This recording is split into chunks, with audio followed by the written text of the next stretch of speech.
showcasing people with impressive collections. And this guy in Ohio has millions of dollars stashed away. Too bad it's all Monopoly money. I've managed to collect 600 editions.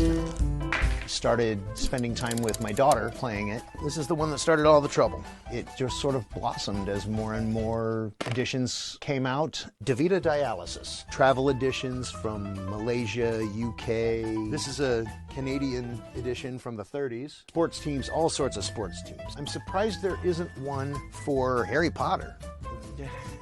I got more and more obsessive. Anything new, we play at least once, and if they have the official Monopoly name on them, I'm putting them in the collection. The Disney Castle right in the middle there. Honestly, I could talk for hours. That's more than you're gonna want. It rose no red flags with me whatsoever. When I met her, I had 3 or 4 sets. He had 4. She already had one of them. She already had a Star Wars set that I had. The Monopolies became our Monopolies. She definitely has bought into it with a little bit of side eye now and then. I started to become an enabler. Worthy of pouring a nice scotch and sitting back. He has a Franklin Mint. It's mahogany wood with gold and silver plated hotels and houses. Normally runs $300-400 for the game. She managed to find it for $100. Well, I couldn't just surprise him with it. I brought him to take a look at it, and he was like, paltry $4. $4. We're doing 2 or 3 nights a week as opposed to maybe once. It's a way for us to spend time together. She's bought into it at least somewhat. $1,200. Maybe I'm losing terribly, but yikes, man, we're having a good time. Ha. Not fair. Nope. It's a great evening. You know, we're tired of TV, tired of this. We're home in the house all the time, and it's great. She hasn't made me go build a house out of Monopoly sets, so.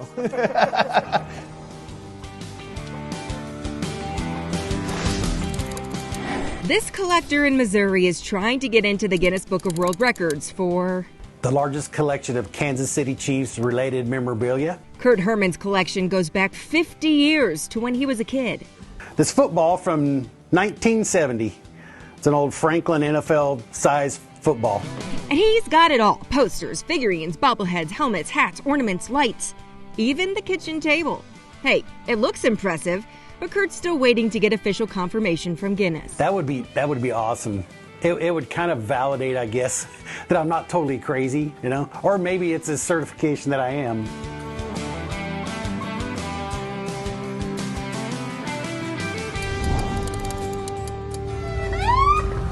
Happy birthday, Polly. We want to wish a happy birthday to Polly.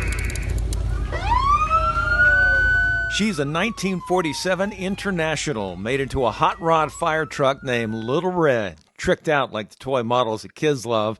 And the big kid at the center of this story is Mira Mesa High School math teacher David Watson. And up popped this fire truck.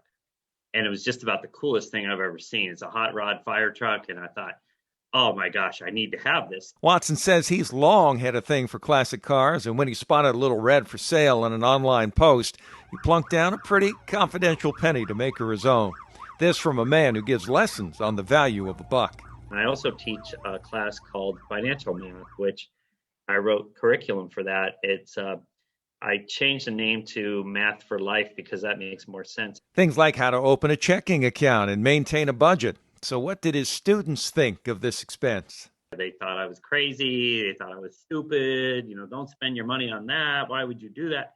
At first, for the pure joy of having a really awesome set of wheels. But as Watson got to know Little Red a little better. The siren works. It has multi-sirens. It has a little warning horn. Then it has a big, huge horn, big, loud horn that I didn't even know it had it. I was like, man, I wish it had the loud horn. And then I finally figured out it's in the middle of the steering wheel.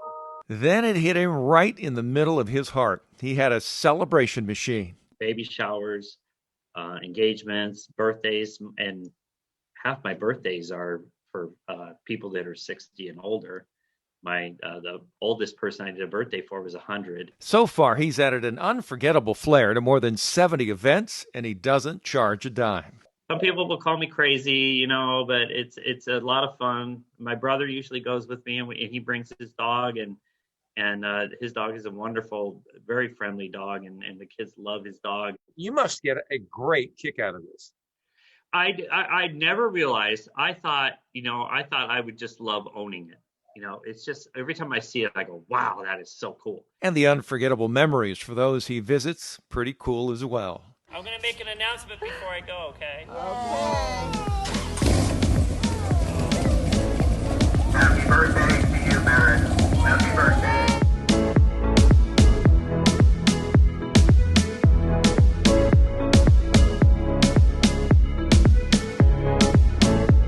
We have so much more that's good to know, including a collection of letters, thousands of them. What they share with us is so personal and so extraordinary. Signed, sealed, delivered. It's good to know.